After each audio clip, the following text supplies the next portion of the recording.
अमन समझ गया था उसके लिए माफी भी बहुत छोटी चीज है जो उसने गुनाह किया है, पर जो हुआ वो अनजाने में हुआ था। उसने कुछ भी जानबूझकर नहीं किया था। उसने जानबूझकर किया होता तो शायद खुद को कभी माफ नहीं कर पाता। अमन को अब पूरा फ्यूचर साफ साफ दिखने लगा था। वो जानता था वो आयशा के साथ कभी खुश नहीं रहेगा। वो ये भी जानता था कि वो कभी आयशा को प्राची की जगह नहीं दे पाएगा, और ये भी जानता था कि वो भले ही आयशा से प्यार नहीं कर पाए, लेकिन फिर भी सिर्फ इस बच्चे के खातिर वो अपनी जिंदगी को बर्बाद करने पर तुला हुआ था, क्योंकि वो इतना सेल्फिश नहीं था कि अपनी खुशी के लिए इस मासूम बच्चे की जिंदगी दांव पर लगा दे। नफरत होने लगी थी अब उसे खुद से। उसे पता भी था कि उसके हाथ में कुछ नहीं है, पर अभी भी एक उम्मीद जरूर थी दोनों के मन में कि काश ऐसा कुछ हो जाए, ऐसा कोई चमत्कार हो जाए जिससे वो दोनों हमेशा हमेशा के लिए एक हो जाएं। अब इस लव ट्रायंगल में कौन कौन सा नया मोड़ लेगा, किसके हिस्से में खुशियां आने वाली थी और किसके हिस्से में गम, ये तो खुदा ही जानता था। पर अब भले ही खुशियां नसीब में हो या ना हो, लेकिन दोनों के रास्ते एक नहीं होने चाहिए जिससे दोनों की ख्वाहिशें खत्म हो जाएं। ये सोचते सोचते प्राची और अमन दोनों ही अपनी अपनी जगह सो गए। मधु प्राची की हालत देखकर बहुत हैरान हो गई थी। वो जानती थी, समझ रही थी और सोच पा रही थी कि प्राची अभी किस दौर से गुजर रही है। वो भले ही मुस्कुराकर गम छुपा रही थी, लेकिन उसके दिल में कितनी तकलीफ थी ये तो हर कोई समझ सकता था। कोई बेवकूफी होता जो प्राची की आंखों के आंसू ना देख सके, उसके दिल का दर्द ना समझ सके। अब किसी के हाथ में कुछ नहीं था। जो भी करना था ऊपर वाले को करना था, और अब ऊपर वाले पर भरोसा करने के अलावा कोई और ऑप्शन भी नहीं बचा था। अब भले ही शादी हो या ना हो, पर प्राची खुश होनी चाहिए। यही सबकी उम्मीद थी और यही सबकी प्रायोरिटी। प्राची की खुशियां अब सबके लिए बहुत मायने रखती थी। बहुत दुख झेल चुकी थी प्राची, और अब उसकी किस्मत उसकी जिंदगी में खुशियों का एक बहुत बड़ा पिटारा लेकर दस्तक देने वाली थी, जो उसकी जिंदगी में नए नए रंगों को भरने वाली थी। अगली सुबह प्राची जब उठी तो मधु को अपने पास ना पाकर थोड़ा घबरा सी गई और यहाँ वहाँ नजरें दौड़ाकर मधु को ढूंढने लगी, लेकिन उसे मधु कहीं नजर नहीं आ रही थी। मधु मधु आवाज लगाते हुए वो कमरे से बाहर आई तो निखिल उसके करीब आकर बोला, क्या बात है, क्यों चिल्ला रही हो? अरे निखिल, तुमने मधु को देखा क्या? नहीं तो, मधु तो तुम्हारे साथ ही थी ना? निखिल ने कहा। हाँ, मेरे साथ ही थी, पर मॉर्निंग में उठकर पता नहीं कहाँ चली गई, मुझे पता ही नहीं चला।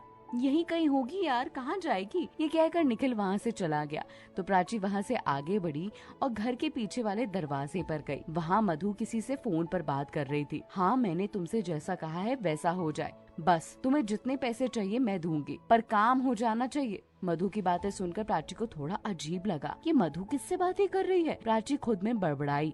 प्राची मधु की बातें सुनकर उससे बिना कुछ कहे वहाँ से चली गई। प्राची अपने कमरे में गई और बैठकर सोचने लगी कि मधु किससे बातें कर रही थी। मधु की बातें सुनकर थोड़ा अजीब जरूर लग रहा था। उसे समझ नहीं आ रहा था कि ऐसा क्या हो गया जो मधु उससे छुपा रही है। मधु तो अब उससे कुछ नहीं छुपाती है, फिर आज क्या हो गया? ऐसी कौन सी बात है जो मधु उससे छुपा रही है? क्या कोई बहुत बड़ी प्रॉब्लम तो नहीं आ गई ना? ये कोई ऐसी बात हो गई जो मधु को परेशान कर रही हो? मुझे उससे बात करनी होगी।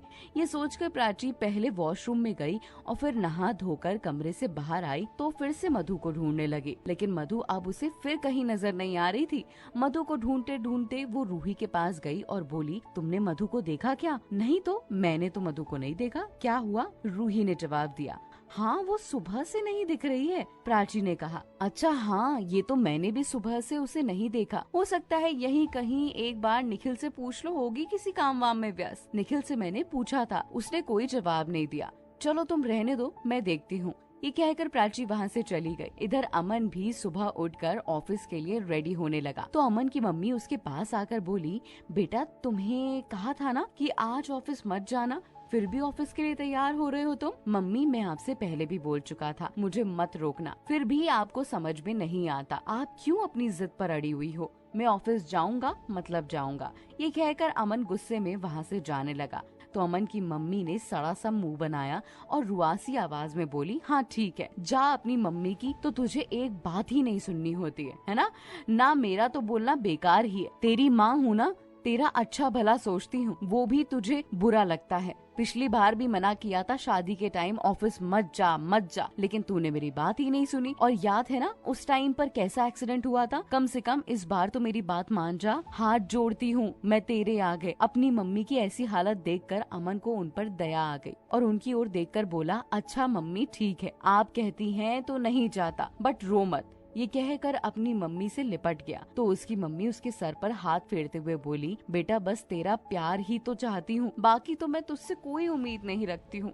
तू कभी तो मेरी बात एक कहने पर मान लिया कर। हाँ मम्मी मैं जानता हूँ, आप फिक्र मत करो, आपका बेटा आपको हमेशा प्यार करेगा। अब आगे क्या होगा? जब घर पे रुक रहा है अमन, आज मेहंदी का फंक्शन है, तो क्या कुछ नया होगा? हाँ बिल्कुल आपको पता चलेगा अगले एपिसोड में। और इस एपिसोड की बातें आपको कैसे लगी कमेंट करके जरूर बताइए।